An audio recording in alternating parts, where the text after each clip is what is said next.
السلام عليكم بنات، كيف دايرين؟ لاباس عليكم؟ بخير، نتمنى من الله تكونوا بالف خير وانتم كتشاهدوا معايا هذا الفيديو. مرحبا بكاع الاخوات اللي عندهم القناه. بالنسبه للفيديو ديالي اليوم فيديو جديد كيف ما العاده. اليوم ان شاء الله جبت لكم معايا محبوبه الجماهير، شكون اللي ما يعرفهاش، حلوه الريش بوند اولا كيفاش تلاقينا. جبتها لكم بطريقه اللي هي جد بسيطه وبنكهه مختلفه، كتجي هائله بزاف. مكونات اللي هما جد اقتصاديين وكتجي كتذوب في الفم. تبعوا معايا الفيديو من الاول حتى الاخر.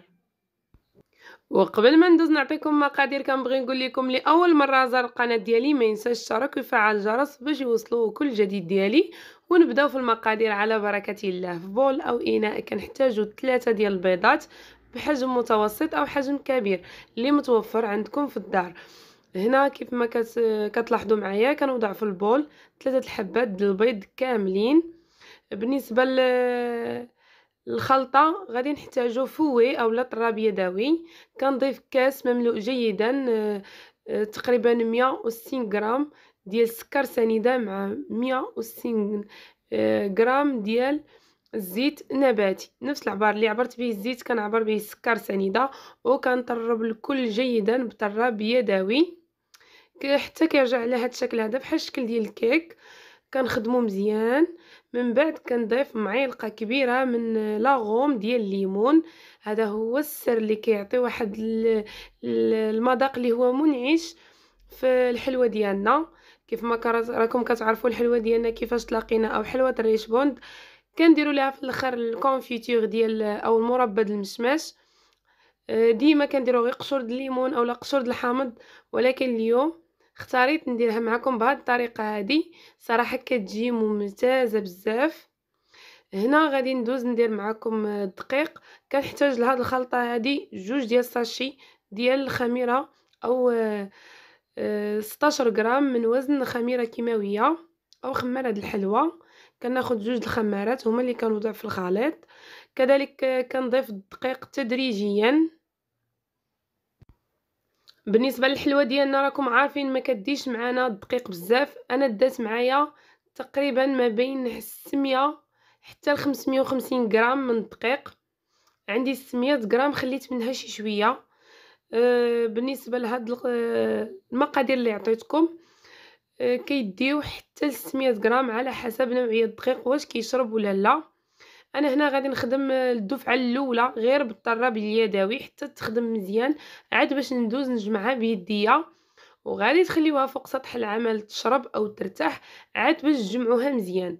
لحقاش هاد الحلوه هذه الا قويتوا ليها الدقيق كتجي قاصحه ما كتجيش رطبه، لهذا ضروري تخليوها كتلتصق في اليد ديالكم. من بعد ما توقفوا عليها الخلط راه غادي تشرب وتتماسك مع بعضياتها وما تحتاجوش تزيدوها نهائيا دقيق. كيف ما كتلاحظوا معايا هنايا ضفت الكميه الثانيه ديال الدقيق وبديت كنجمعو او كنجمعها غير بالرؤوس الاصابع ديال يديا. ضروري هاد العجينه هذه كتبدا تلتصق في الاول، بينما من كتركوها واحد جهد ما بين 3 دقائق حتى 4 دقائق ماكسيموم تتشرب وكتماسك في بعضياتها. تما فين كيمكن لكم دوزو باش تحربلوها او تشكلوها على شكل كويرات وتوضعوها في لاطه الفرن. بعد ما جمعت العجين هذا هو القوام ديالها كيف ما كتلاحظوا معايا هنايا. كتجي عجين عفوا لين كيجي بحال الشكل ديال الكراميل، كيجي معلك مطاط، ما كيجيش هكا كيتفرتت بحال الشكل ديال عجينه الصابلي اولا عجينه غريبه. بالعكس كتجي واحد العجينه اللي هي معلكه بزاف وهشيشه، كتحسي بالقوام ديالها رطب. ضروري يكون القوام ديالها رطب باش ما تجيكمش حلوه الريش بوند قاصحه، كتجي هشيشه ورطبه وكتجي شاربه داك الكونفيتير او السقوه اللي كنحضروا من بعد. هنا من بعد كناخذ لاطه الفرن اللي كنكون نفرش عليها بابي كويسو اولا ورق المطبخ او ورق الفرن. كندير هكا كويرات اللي هما صغيورين. كيبقى لكم الاختيار بالنسبه للتشكيله. انا اختاريت نديرها معاكم بهذه الطريقه اللي هي قديمه و كيف ما معروف عليها هاد الحلوه هذه. كيفاش تلاقينا كيكونوا هكا كويرات صغار وكنلاقيوهم مع بعضياتهم. يمكن لكم ديروها على شكل غريبه اولا على شكل هكا اصابع، لكم الاختيار. الا كنتم مزروبين الصراحه كنفضل ننصحكم ديروها هكا غريبات كبارين اولا ديروها على شكل صبيعات. كيف ما سبق لي وقلت لكم انا اختاريت نديرها على هذا الشكل هذا، كتجيني حلوه زمان، كتجي حلوه اللي هي بلديه وحلوه مغربيه. المهم هنا كيف ما كتلاحظوا معايا كنعمر اللاطه بهاد الكويرات اللي هما صغارين. راه فيها الخميره الكيماويه غادي تضاعف الحجم ديالها، ما غاديش تبقى هكا صغيره. بعد ما غادي نملأ الصفيحه د الفرن مباشره غادي ندخلها للفرن اللي سبق لي وسخنته على 180 درجه، شاعله عليها من الفوق ومن التحت ومخدمه المروحه. كنوضع صفيحه الفرن في الوسط، كنكون شاعله عليها من الفوق ومن التحت. بالنسبه للفرن كهربائي ضروري ما تنزلوا عليها النار باش ما تحمرش لكم داغي، تاخذ حقها في الطياب. وهنايا كندوز باش نحضر معكم السقوه او الكونفيتور اللي غادي نوضعوا فيه الحلوى ديالنا دريشبوند. كيف ما معتادين حلوى دريشبوند ضروري كنحتاجوا ليها المربى او كونفيتور مع المزهر. بينما انا غادي نزيدكم واحد الحاجه اللي غادي نضيفها لهاد السقوه هذه كتزيد تعليك اكثر ولذه اكثر. هنا بعد ما وضعت نص قرعه ديال المزهر مع تقريبا قرعه ديال الكونفيتور غادي نضيف 2 المعالق كبارين من العسل. بالنسبه للعسل كيعطينا تعليكه الحلوه ديالنا، كتجي معلكه اكثر وكتجي ألذ من اللي معتادين او ألذ من الحلوى اللي موالفين عليها. هنا بعد ما طابت ليا اللاطه الاولى هذا هو اللون اللي كنحصلوا عليه. كيف ما كتلاحظوا كتهبطوا عليها النار او كتقللوا النار باش ما تحمرش ليكم وكتبقى خضره من الداخل، بينما خصها طيب على خاطرها وطيب مزيان فحال الشكل ديال بات صابلي. كيف ما كتلاحظوا كتاخذ اللون صفيفر او ذهبي. هنا وضعت اللاطه الثانيه والثالثه يطيبوا حتى هما في الفرن حتى يطيب ليا كل شيء عاد باش غادي ندوز نديرهم في السقوه اللي حضرت معكم.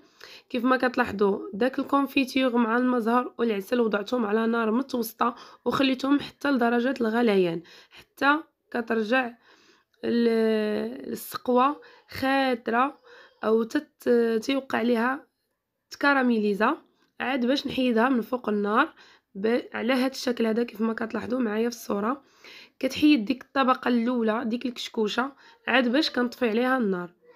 هنا مباشره كتكون الحلوه ديالي بردات شيئا ما، بينما السقوه كتكون سخونه كنوضع فيها الحلوه.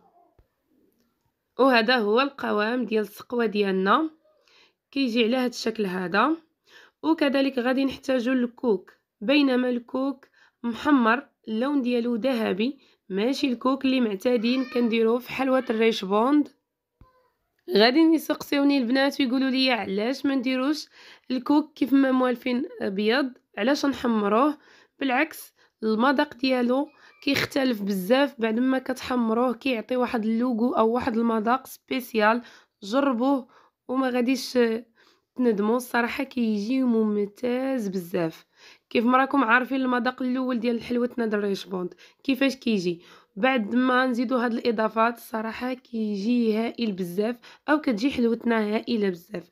هنا كيف ما راكم عارفين السقوه ديالي كتكون سخونه، ما كنطولش فيها هكا الحلوه تبقى باش ما تفرتتش، غير كنوضعها فيها مباشره كنبدا نهز باش كنلاقيهم مع بعضياتهم وكنوضعهم في الكوك المحمر. غادي نستمر على نفس الكيفيه حتى ننتهي الكميه اللي موجوده عندي ديال الحلوه. كيف ما راكم عارفين حلوتنا اليوم حلوه ريشبوند بمقدار او بمقادير اللي هما 2 بساط موجودين في كل بيت، غير البيض والسكر والزيت. حضرت معكم حلوه الريشبوند بلا زبده، كتجي هشيشه كتذوب في الفم ومذاق اللي هو سبيسيال، مذاق مختلف بزاف ولذيذه بزاف، وحتى في الشكل ديالها كتجي هائله بزاف. غادي نستمر على نفس الكيفيه حتى ننتهي الكميه الموجوده عندي ونتلاقى معكم في الشكل النهائي باش تشوفوا كيفاش كتجي في الاخير.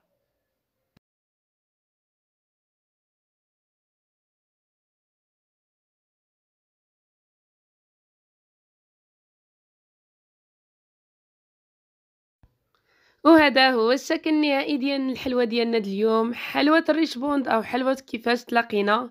الصراحه كتجي معلكه وكتذوب في الفم، والمذاق ديالها كيجي يا سلام. جربوها في هاد ذكرى المولد النبوي الشريف. كونوا اكيدين غادي تنال الاعجاب ديالكم وتنال اعجاب الضيوف ديالكم بالصحه والراحه. نتمنى الفيديو ديال اليوم يكون نال الاعجاب ديالكم. تحت الارضاء ديالكم ما تبخلوش عليا بلي لايك وتعاليقكم كيف ما ديما. واللي اول مره زار القناه ديالي ما ينساش يشترك ويفعل الجرس باش يوصلوا كل جديد ديالي. ودابا ما بقى لي غير نودعكم ونقول لكم الى اللقاء البنات، نوني فيديو جديد ونهار جديد كذلك. مع السلامه، استودعكم الله وحفظه.